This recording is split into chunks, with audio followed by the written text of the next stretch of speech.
The sun was too bright that morning. It poured through the tall windows like liquid gold, painting stripes across the expensive wooden table, where four men sat in their perfect suits. Their watches sparkled. Their shoes shined like black mirrors. They laughed loud and easy, the way people laugh when they think the whole world belongs to them. Naomi pushed open the heavy door with her hip, her hands gripping the yellow mop bucket. The wheels squeaked against the floor. No one looked at her. No one ever did. She was just the cleaning lady. Her belly pushed against her blue uniform. 7 months pregnant. Her back ached from bending, from lifting, from all the work that never seemed to end. But she needed this job. She needed every dollar. So she came in early, stayed late, and cleaned the spaces where important people made important decisions. "Did you see the contract from the German company?" one man asked, shuffling papers on the table. "Waste of time," another replied. "None of us speak German anyway." They all laughed. Naomi moved quietly to the corner where the trash can sat. She bent down slowly, carefully, protecting her belly. The baby kicked. She whispered to it silently, "Soon, little one. Soon we'll be okay. Oh, look who's here." The voice cut through the air like a knife. It belonged to Mr. Caldwell, the man who sat at the head of the table. His gray hair was slicked back. His smile was sharp. "Our cleaning lady, working hard even with that big belly, huh?" The other men turned to look at her now. Their eyes were cold and curious, like they were looking at something strange in a museum. "That's dedication," one of them said, smirking. "Scrubbing floors while carrying a baby. I bet her husband must be so proud." They laughed again. The sound bounced off the walls. Naomi's hands tightened around the trash bag, but she said nothing. She had learned long ago that silence was armor. Words could get you fired. Words could take away the little bit of money you needed to survive. "Hey, cleaning lady." The youngest executive leaned back in his chair, his tie loose around his neck. "Did you go to school? Or did you just, start cleaning right away?" "Marcus, stop," another man said, but he was smiling. He wasn't really telling him to stop. He wanted to hear the answer, too. "I'm just curious." Marcus spread his hands wide, pretending to be innocent. "I mean, some people are meant for big things, right? And some people are meant for other things." The room erupted in laughter again, louder this time. Naomi pulled the trash bag from the can. It was heavy. It smelled like old coffee and yesterday's lunch. She tied it slowly, her fingers moving even though her heart was pounding in her chest. "You know what I think?" Mr. Caldwell leaned forward, resting his elbows on the table. His voice dropped low, like he was sharing a secret. "I think women like her don't really want more. They're happy doing this kind of work. Simple work. Easy work." "Easy." The man with the gray beard laughed. "Caldwell, you couldn't clean a bathroom if your life depended on it." "That's exactly my point." Caldwell slapped the table. "That's why we pay people like her to do it. Everyone has their place in the world. Some people sit at the table. Some people clean under it." The room roared with laughter. Naomi felt something crack inside her chest. Not break, not yet, but crack, like ice on a frozen lake when the weather starts to warm. She had been silent for so long. Through every joke, every dismissive glance, every time someone spoke over her or around her or through her like she was invisible. But today something was different. Maybe it was the baby kicking inside her, reminding her that she wasn't just living for herself anymore. Maybe it was the way the sunlight made everything in the room look fake and golden and wrong. Maybe it was just that she was tired. So tired of being small. She set the trash bag down. The sound was soft, but in that moment, it felt like thunder. "Excuse me," she said. Her voice wasn't loud, but it cut through the laughter like a sword through silk. The room went quiet. For heads turned toward her. Did she just speak? Marcus blinked, confused. Mr. Caldwell's smile faded just a little. "Yes? Do you need something?" Naomi straightened her back. Her hand rested on her belly, feeling the baby move beneath her palm. She looked at each man, one by one, meeting their eyes.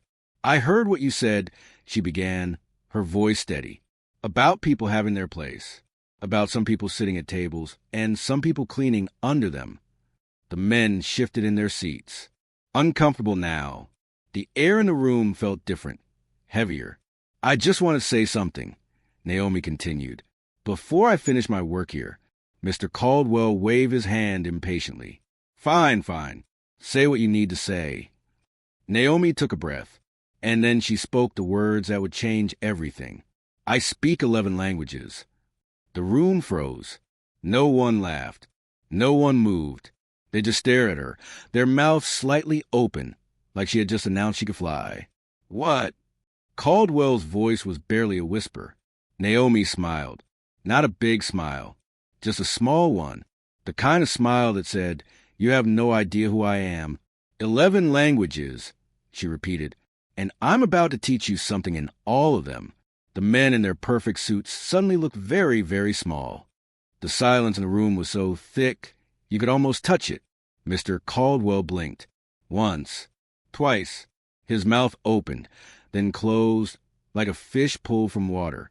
11 languages? Yes, Naomi said simply. She stood there in her blue cleaning uniform, her belly round with life, and suddenly she didn't look small anymore. She looked tall. She looked powerful. Marcus laughed nervously. Come on, you're joking, right? 11 languages? That's impossible. Is it? Naomi tilted her head. Let me show you. She began to speak, and with each language, her voice changed, not in tone, but in spirit. Each language carried its own music, its own heartbeat. Je parle français. The words rolled off her tongue like honey. French, smooth and elegant. Hablo español. Spanish, warm and bright, like sunshine. Ich spreche Deutsch.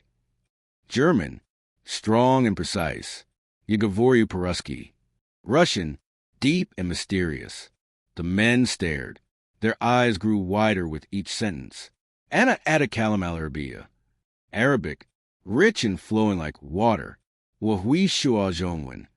Mandarin, sharp and clear as crystal. Main Hindi bolti hoon. Hindi, soft and melodic.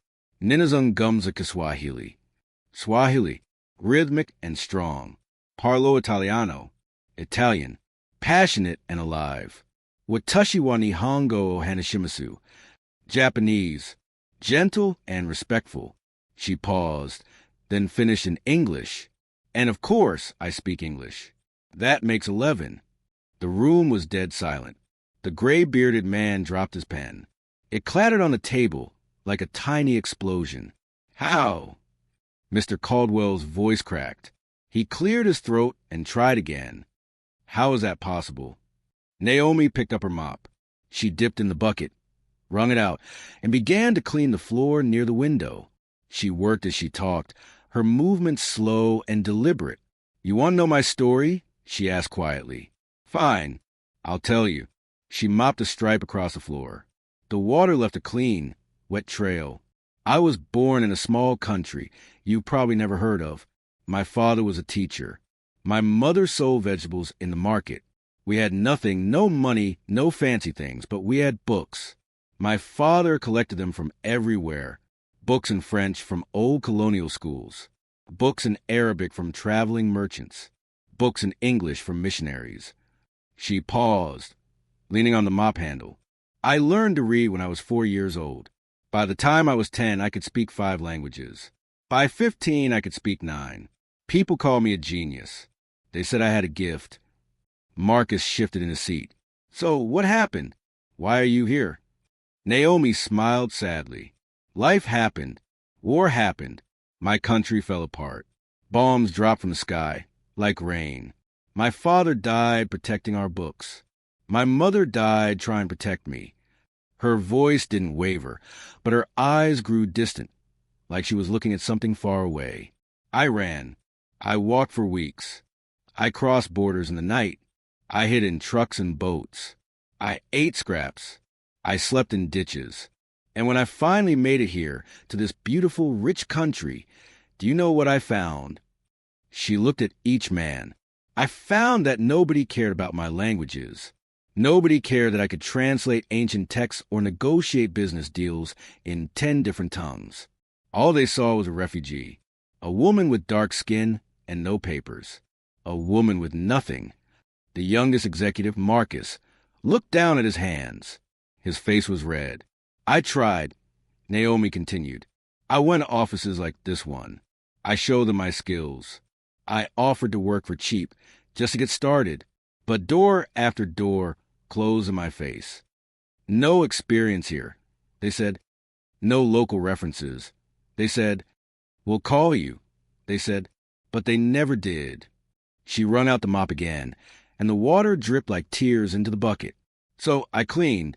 I scrubbed toilets and mopped floors because it was the only work I could get. And at night, after my body ached from bending and lifting, I studied more. I learned Japanese from videos on old phones. I learned Italian from restaurant menus. I never stopped learning because learning is the only thing they couldn't take from me. Mr. Caldwell sat back in his chair. His face had gone pale. But you said you translate, the gray-bearded man said softly. Do you still do that? Sometimes, Naomi nodded. At night, I take freelance jobs online. I translate documents, contracts, letters. I work for pennies while my baby kicks inside me and my back screams in pain. And then I come here in the morning and clean the floors where men like you discuss deals and languages I could translate better than any expensive consultant you hire. She pointed at the papers on the table. That German contract you mentioned? I heard you say none of you can read it. I could translate every word right now. The Russian deal you're worried about? I could tell you exactly what the fine print says. The Arabic partnership that fell through last month? I could have negotiated it better than anyone in this building. The men looked at each other. Shame crawled across their faces like shadows. But instead, Naomi said, her voice growing stronger, I'm invisible to you. You laugh at my belly. You mock my uniform. You make jokes about my place in the world. You see me as less than human. We didn't mean, Marcus started. Yes, you did. Naomi cut him off. Her eyes blazed. You meant every word. You meant it when you said some people sit at tables and some people clean under them. You meant it when you laughed about my education. You meant it when you looked at me like I was nothing. Mr. Caldwell stood up slowly. His expensive suit suddenly looked too big on him.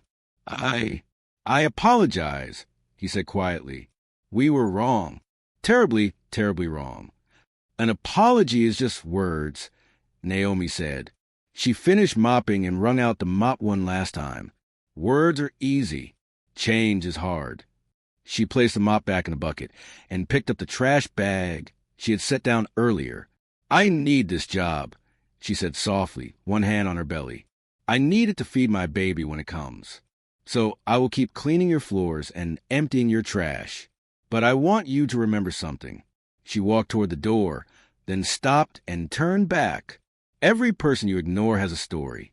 Every person you laugh has fought battles you can't imagine. Every person in a uniform you think is beneath you might be carrying wisdom you'll never possess. She opened the door. I am not just a cleaning lady, she said. I am Naomi. I am a scholar. I am a survivor. I am a mother. And I speak 11 languages. The door closed softly behind her. In the boardroom, for powerful men sat in silence, their laughter gone, their pride shattered. And for the first time in their lives, they felt small. For a long moment, nobody moved. The 4 men sat frozen like statues, staring at the closed door where Naomi had disappeared. The sunlight still poured through the windows, but somehow the room felt darker now, colder. Mr. Caldwell was the first to break the silence. He ran his hand through his gray hair, messing it up for the first time anyone could remember. What just happened? He whispered. Marcus, the youngest, covered his face with his hands. We're monsters. We're actual monsters. We didn't know. The gray-bearded man started. That's the point. Marcus slammed his hand on the table. We didn't know because we never asked. We never cared. We just laughed. The memory of their laughter hung in the air like poison. Mr. Caldwell stood up and walked to the window. His reflection stared back at him. Expensive suit, gold watch, perfect tie. But for the first time in his life, he didn't like what he saw. "She's right," he said quietly. "We treated her like she was invisible, like she was nothing. She speaks 11 languages." The fourth man said, still in shock. 11. I only speak English and barely remember high school Spanish.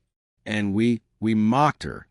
Mr. Caldwell turned around, his face hard with determination. "We need to fix this." "How?" Marcus asked. "How do you fix something like this?" "I don't know," Caldwell admitted. "But we have to try." 3 days passed. Naomi came to work early as always, her belly heavier now, her back aching more. She pushed her mop bucket down the hallway, past the offices with their closed doors and important people. She hadn't seen the 4 men since that day in the boardroom. Part of her was relieved. Part of her was sad. Nothing had changed. Nothing ever changed. But when she reached the boardroom door, she stopped. There was a note taped to it. "Naomi, please come in. We need to talk." Caldwell. Her heart beat faster. Was she being fired? Had she said too much? Did speaking the truth cost her the job she desperately needed? She took a deep breath and pushed open the door. All 4 men were there. But this time, they stood when she entered. They stood like she was someone important, like she mattered. "Naomi," Mr. Caldwell said. His voice was different now, softer, humble. "Thank you for coming. Please, sit down." "I prefer to stand," Naomi said carefully. "I have work to do." "We know," Caldwell nodded. "But we also know we owe you more than an apology. We owe you the truth. We were wrong. Completely, inexcusably wrong." Marcus stepped forward. His eyes were red, like he hadn't slept. "I haven't stopped thinking about what you said, about how we treated you, about how we treat everyone we think is beneath us. It's been eating me alive." "We called an emergency meeting," the gray-bearded man added, "with the CEO, with HR, with everyone who matters. We told them what happened. We told them about you." Naomi's grip tightened on her mop handle. "Why?" "Because hiding it would make us cowards," Caldwell said. "And we've been cowards long enough." He picked up a folder from the table and handed it to her. "What is this?" Naomi asked. "Open it." Her hands trembled as she opened the folder. Inside was a letter, an official letter with the company logo at the top. She read the first line, and her breath caught in her throat. "Dear Naomi, we are pleased to offer you the position of senior language consultant and translator." "I don't understand," she whispered. "We're offering you a real job," Caldwell explained. "A job using your actual skills. We need translators, Naomi. We need someone who can help us with international contracts. Someone who understands not just words, but cultures. Someone brilliant. The salary is 6 times what you make cleaning," Marcus added quickly, "plus full benefits. Health insurance for you and your baby. Paid maternity leave. Everything." Naomi's legs felt weak. She sat down in one of the big leather chairs, the chair she'd only ever cleaned, never sat in. "But I'm just," she started. "Don't." The 4th man interrupted gently. "Don't say you're just anything. You're Naomi. You speak 11 languages. You survived war and loss and still kept learning. You're extraordinary." Tears rolled down Naomi's cheeks. She tried to wipe them away, but they kept coming. "Why?" she asked. "Why now? Why after years of being invisible?" Caldwell sat down across from her. His eyes were honest now, stripped of arrogance. "Because you taught us something we should have learned long ago. That power isn't about the chair you sit in or the suit you wear. It's about having the courage to speak truth. And you had more courage in that moment than we've had in our entire lives. We can't undo the past," Marcus said. "We can't take back the jokes or the mockery. But we can change the future. Starting now. Starting with you." Naomi looked at the letter again. Her hands shook as she held it. "What about the other cleaners?" she asked suddenly. "What about the security guards, the cafeteria workers, all the people you still don't see?" The men looked at each other. "We're changing that too," Caldwell said. "We're implementing new policies." sensitivity training. But more than that, we're going to actually talk to people, learn their names, hear their stories. We're going to remember that everyone has dignity. Your story changed us, Naomi, the gray-bearded man said, and we're going to make sure it changes this whole company. Naomi stood up slowly, one hand on her belly where her baby kicked and moved. I'll take the job, she said, on one condition. Anything, Caldwell said immediately. I want to help hire more people like me. Refugees, immigrants, people with skills that nobody sees because of how they look or where they come from. I want to make sure no one else has to mop floors when they could be changing the world. Deal. Caldwell extended his hand. Naomi shook it. Her grip was strong. 6 months later, Naomi walked through the office building in a professional dress, her baby daughter sleeping in a carrier against her chest. She passed the boardroom where everything had changed. Inside, she could hear voices. New voices. A meeting conducted in 3 different languages, French, Spanish, and Arabic, led by 3 new translators she had personally hired. All of them had been cleaners once. All of them had been invisible once. Not anymore. Naomi smiled and kissed her daughter's head. See, little one, she whispered, the world can change. It just takes one person brave enough to speak. She walked on, her head held high, no longer invisible. And behind her, in the boardroom, the work of building a better world continued. One language, one conversation, one moment of dignity at a time. If this story touched your heart, please share with someone who needs to hear it today. Subscribe to never miss stories that matter, because everyone has a voice. Everyone deserves to be seen. And sometimes the most powerful person in the room is the one nobody expected. Remember, true power isn't about wealth or position. It's about having the courage to recognize the humanity in everyone you meet.